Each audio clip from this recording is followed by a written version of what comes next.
In today's video, I'll show you how to install trainer for the Phantom Pain. Check my video description for the site link. Scroll down. Select the standalone versions. Dangerous download blocked. To fix this, select the three dot icon and go to downloads. Select the three dot icon in the downloaded trainer and select download dangerous file and select again. Now the download has done. Select this folder icon. Double click on this trainer. Select yes option. Now launch the game.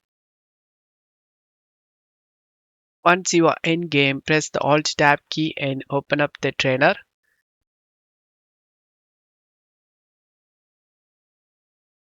Turn on the options you like to use. Then minimize this and we can test this trainer. As you can see, infinite ammo, no recoil.